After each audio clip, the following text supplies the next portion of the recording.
Okay, we are live, but I'm gonna give at least one or two people the opportunity to jump in right quick, and then we'll start talking. Okay. We do get somewhat of a delay when I'm coming from the desktop. Okay. Can you still see me? No, you kind of disappeared on me. Oh, okay. Well, let me know. I'm Yeah. trying to text my group to let us know. I mean the board. Oh, okay. Go ahead and text them. I'll let folk know what we're doing. So go ahead and text your folk with what you need to text them. It might give you some delay. For those of you guys who are joining us, I have Miss Shay with us. Shay is the executive director of the local Sickle Cell Anemia Resource Foundation. And she's going to tell us about an event that they have coming up this weekend, right, Shay? Yes. All right.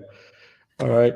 Um, Shay, and the cool thing about us here on social media, people can always go back to and review what we're talking about. But we're talking about, um, a subject matter here today that's extremely important within our community.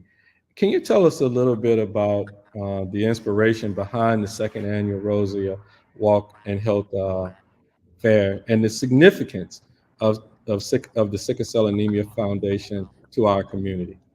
Okay. Well, the inspiration comes from, well, the name Rosa, second annual Rosa's Health Fair, Health Walk and Health Fair. It comes from the founder Rosa G. Montoya. She originally founded the Sickle Cell Foundation. Her and Jack and Jill in 1973, but 1974 was when it was registered. Hmm. So we're for one reason we're doing it to honor, the great work that she has done over the years and everything, and also to bring awareness and just to bring the community together to in honor to honor her and the warriors that suffering from this disease or living with this disease, shall I say. Um, so that's mainly what it's about. It's about bringing awareness, education, and of course fundraising to help, our warriors in a time of need. Okay. How does I know you just said the raising awareness behind sickle cell anemia is one of them diseases that we don't talk about it. We don't give it as much of attention as a disease such as cancer and things of that nature. But it is something that impact persons of African descent, folk from Northeast, Asian descents, and different things of that nature. Can you tell us a little bit? Can you bring some awareness around that? Okay, so the disease does affect mostly black and brown people. Hmm. About 89.7% of is African American. It is an inherited blood disease. It causes excruciating pain when they're in pain crisis, and Hmm. it's sickle cell because the blood cells are shaped like a sickle, like a moon crescent. So when Hmm. we have the circle flexible blood cells, they're having sickling blood cells, and when they're hard and trying to squeeze through the small vessels, it's like it's cutting them, and it's calling, not, I'm not going to say cutting them, but it's causing excruciating pain trying to squeeze through. And it Hmm. starts, like I said, at birth. So we have babies as early as 3 months going into crisis, all the way through adulthood.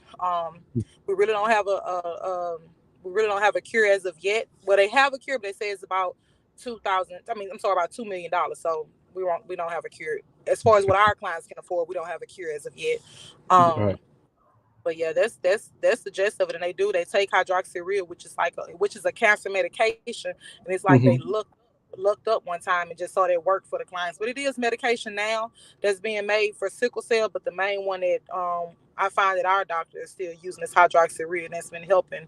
And it's like more like a chemo drug, that they're Hmm. taking. So it's almost similar to going through. I know one of the ladies, Dr. Mays. She's definitely passionate about sickle cell. And one of the facts that she drove home with me on a conversation the other day was the fact that sickle cell anemia is the number one killer of black youths in our community, throughout the United States. And I thought that was a very interesting point that Dr. Mays made. But I didn't realize it was that, because we don't talk about it as much as we should talk about it. And I didn't know that. So I tell you what, I know now, and I know it's a major player in our community as a whole. Scarf has been serving individuals with sickle cell anemia for 50 years, started by Ms. Rosia back 50 years in the 70s. How has the organization, how has the organization's work impacted the community, and what roles do events like this walk and health fair play in fostering community engagement?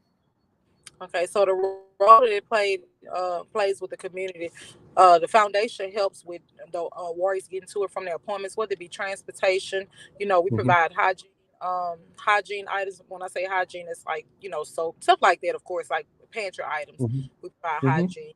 Um, we just provide that emotional support and whatever it is they might need, to help to increase the quality of life because they're already suffering with the disease. So whatever we can do as an organization lighten the load on the parents or the warrior, themselves, then that's what we do. And that's been going on for years. Like, I can go. I just recently started October of 2022 is when I started with the foundation, but based on the Hmm. paperwork and stuff I found going back, because of course Ms. Rose is no longer with us, but so based on the paperwork and just the feedback I have been receiving and stuff, that's what's been going on for Hmm. 50 years. For 50 years, and again, when you think about it, the 1970s and to now, that is 50 years all day long. In what ways can an individual and the community show support for sickle cell anemia, for the sickle cell anemia warriors, beyond just participating in the Rosia Walking Health Fair? Well, I'm gonna start off with participation first, because and whether it be the health fair, support groups, or just listening, just listening to the stories and what the warriors are going through, because we do have different like I just left the capital because we're working on some things, because it boils down to not listening, or the lack thereof, or whatever. But so participation, just hearing us out and just hearing them out and just doing a part. But of course, finance, monetary would be great, because it does help. Like when our warriors go in the hospital, we normally go in, we probably take out their care package, and we'll give them maybe a gift card for food or something, just to help them while they're there. Or if they're driving a long distance, we might help them with gas or something like this. So that's where the money that's what most of what the money is used at. And even for this Hmm. walk with them, anything that we would go back. So eventually we would like to do like a retreat or something for the client, for the warriors, just to give them not the warriors, they're the guardians and Hmm. adults, just to give them that free time. Eventually that's what I would like to do, but I have to go through the board first. I shouldn't have said it, but that's that's what I would like to do. That's about right. But that's like just participating, just and even for another thing I want to say, even for our older warriors, we have older warriors. When I say older, elderly, seasoned, experienced warriors, that have lived this Hmm. life. Already, in their 50s, 60s, stuff like that. Like, I am asking them to get involved, and it's not just for them, because we do have some, they're established. They don't need finance. They don't need maybe even emotional support because they've been living with it. But at the end of the day, I do want them to know it's not about them. It's about the babies. We have kids that some of them don't have hope. They have no hope to live past 10. We done lost babies, and stuff, because the adults, the parents, not knowing how to take care of a child with sickle cell. But so the warriors that have lived this life and had those experiences, they might can be a help and be able to teach our younger parents, how to care for them and stuff like that. So I do want them to know they are important. And just because, you don't need a resource, we need you. So I think that's We need. important for them to know. Okay. Can you share some of the success stories that Scarf have? Some of the testimonials, some of the benefits from Scarf and the program and all that kind of good stuff, the services. Just knowing that, when you think about it, given the idea that our community is a really extremely impoverished community, and to know that we have an organization like you guys that specifically delving down into sickle cell anemia. Tell us a little bit about some of the success stories y'all have had. Okay, so as far as success stories, I mean, it's so many to really tell you about. But if I had to just focus on the clients, just some of the stuff that they're telling us, because I can only speak, like I said, back until 22 when I started. But Mhm, just the help and it just extra, even from the gas to us being there for them to help reapply for maybe even if SNAP benefits or get their Social Security back, or just being a help. I mean, they have expressed so much. Even this activity, bringing them together for the walk, and they've been very grateful. Even the turnout, we did a Christmas party, our support groups, like they really mhm, been expressing. They've been really grateful for that. They said they hadn't, and some of them young, some of them 1, 2, 3 year olds, so they hadn't experienced because of COVID. They hadn't had that togetherness with other warriors and parents, so they're able to come together and they're able to tell each other and talk about what their experiences are, so they can be able to help each other. So I just enjoy seeing that. Even with the community, like the more we do, I notice the more the community is coming together. I mean, I see the difference from when I started in the end of 22 to now. I'm talking about conversation wise, I'm talking about finances, I'm talking about donations, and I am grateful. I'm grateful for each and every one of you all that gave, whether it been your time, talent, whatever. We have volunteers, we have people that's willing to donate, we have people that's showing up. Even for this walk, is going to be big. I know it's going to be big because we have people calling and excited. People, I think I have to let me call and follow up with such and such, and they end up calling me first. So I'm just so grateful for the community. And that's a testimony in itself, like the change that I saw within a year. So, mhm. but I'll be telling testimonies all day. But so it's been great. Wow, wow, wow. That's good. But that goes right back to, the community engagement. It's something when it's something like sickle cell anemia, but you see the humanity in the people in the community stepping in, stepping up to help and that kind of stuff. And then of course you were in the city council meeting on yesterday, telling us about the upcoming program and all that kind of good stuff. Um, Yes, and what were that was my first time actually being in there. I'm sorry, I say said I that walked out again. so fast. I said, this is my first time ever being in there. Then I walked out so fast. I said, hold on, was I supposed to stay? Well, I was trying to go to because he told me about the school board, so I was trying to go around there. And I thought about it. I was like, maybe I should have sat down and stayed a little while longer. But that's the first time. Well, that's cool. The message was well received on yesterday, that's for sure. As we conclude this interview, Shay, what would you like to convey to the audience regarding the importance of supporting organizations like SCARF? I know you alluded to it a few minutes ago, and participating in events like the uh, Rosia Walk and Health Fair. Um, what you really want to drive home to them? What do you want to really say to the community? I really want to say, and I guess I'm just speaking for hours because I'm saying sickle cell. I want to say that sickle cell is important. It is a disease and it is important. And just your participation in with the organization, what like I said, whether it be volunteering or giving or anything, everything is important. And what may seem small to us is big to the clients, because I'm telling you, when they tell us stuff, I'm like, it was just that, or we just did this, or it wasn't anything major. But when you're not living with that disease and you're not going through it every day, the different stuff they're going through, you really don't see the impact that you're making on their lives. So I'm saying, because I have conversations all the time, and I'm like, oh well, I just did this, like So it is important. It's important for you to do whatever you can do, even if it's $5, or even if it's just volunteering to come out and hand out bottles of water. It's your time, talent, whatever you have is important. I have people that's willing that's volunteering, the talents. If it's a talent you have and you feel like we can benefit from it at our events or our clients can benefit, we'll take it. We're not turning anybody down, because I do want to, bring everybody together and just show them that they are worthy of this, our warriors, because we call them warriors because they are warriors. Cool. For everybody, for those out there who are interested in participating in the Walk and Health Fair this weekend, tell us what time it starts, where it's located, and all of the good stuff that we need to know to get there. Okay, so it starts where it's located at the Franklin Hunter Park on 2399 Willow Glen River Road.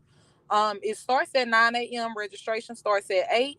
If Hmm. you'd like to register, is at www.scarfsinline.org, or you can register on site. Um, Hmm. we're almost out of shirts, so if you register, I can't guarantee a shirt because, as I say, it is Saturday. We have a lot of great things going on. We have several vendors, community vendors coming out to give, different resources in the community. So that's why it's a walk health fair. Um, Mm-hmm.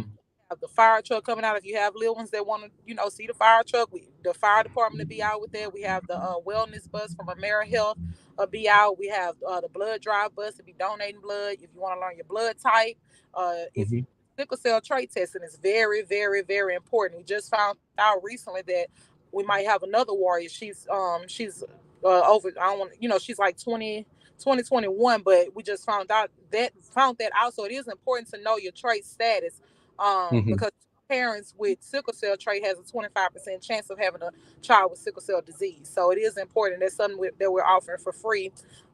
We have Kona Ice out. We have the Red River ice cream truck. It's going to be so much. We have the Shriners and the Sin Law Justice out cooking hot dogs and chips, and we'll have, music. It's going to be nice. You want to be there. And so even if you don't register and you passing by, you say, "Oh, the walk today," and you see us, stop. We ain't turning nobody around. More.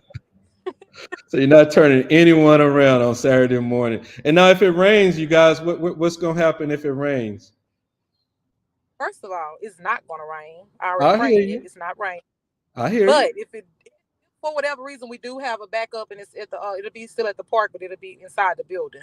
The Oh, inside. Okay. pavilion to be inside. Is it a pavilion or community center or whatever? It would be Yes. inside. Yeah, But we but have y'all so much go. going on, we can't afford for it to rain so we need all the room. So it's not going to rain. But if it rains, yeah, that's what it'll be. If it rains, this is where y'all going to be. Well, just so that if it does, you want to let everybody know y'all got a plan to deal with it, Right. just in I case. can. Come on anyway. In other words, right? Right. Okay, all right. Well, hey Shay, do you have anything else that you need to say to the public right now, that's pertinent? Everything that you did say, though, Shay, about the time and all that kind of stuff, I put a link in the live. So if somebody needs to get some more information, it'll take it right back to an article that we put up. So they Okay. just click on it. But is there anything else that you need to tell the public before we get ready to close out? Well, I just want to once again thank our top sponsors, and that'll be Journey Rehab. I'm trying to remember off the top of my head, but Journey Rehab Services, Vertex Pharmaceuticals, Pfizer. We have AmeriHealth, Humana, the City of Alexandria is co-sponsoring the event. I feel like I'm missing one, and I apologize right now. But and the Deltas is going to help. They're going to run the blood drive part. That just working with Mhm. us on it. And like I said, the Sin Juvenile Justice. But I try to thank everybody. If I forgot you, I'm sorry. But I'm thankful. We do have you on our website, and I just thankful to all the radio stations too. You too. Thank you for having us on. I want to thank all the radio stations that's been willing to, allow me to come on and speak about it as well, because they've really been helping as far as registration goes. And we have about, I want to say a little over 200 registered total with all the vendors and everything. And that's just the ones that are registered, not the one I don't, if other people supposed to be coming, but they hadn't registered yet. So Some of those radio stations. Go ahead and tell us which ones that you've had the opportunity to speak on. we have 93.9. Hmm. We had 93.9. Tony Brown had his own. Wade Hmm. and um and Max Leadership, that's like a podcast. He's in the Dunbar Plaza with us. He allowed us to come on. Now 98.7, he's gonna allow me to come on. I'm gonna have to call and remind him, but I'm gonna shout him out because I know he's gonna let me come, and I'm about to text him after I got the phone. All right. But I'm gonna go Uh, shout him out ahead of time. yeah, So for something like this, we always need hands on deck, and it's always a good opportunity. All of these guys that are in the media communication fields to be recognized for what they're doing, right, because without them, we don't know. We don't know what's actually going on in our community. So over here at Urban Cast, we don't have a problem at all making sure we get those right. guys recognized. We appreciate you taking the time out as well. Mhm. Um, Absolutely. I'm sorry. Say again. no, I was just thanking you for taking the time out, to interview us and give us this, space to talk about the event. No, no problem. Our pleasure. Listen, it's been good having you. If you could just hang tight. For those of guys who joined us, we definitely want to say thank you. If you could do us a favor, make sure y'all share this information about the upcoming Rosa Walk on this Saturday at Franco Hunter Park. We definitely need to get the word out because there are quite a few people in our community, suffering from this dreaded disease. And so thank you again as well, Shay, for joining us and telling us about it and all that kind of good stuff. I'm gonna go ahead and end it. You hang tight. Okay. Thank you.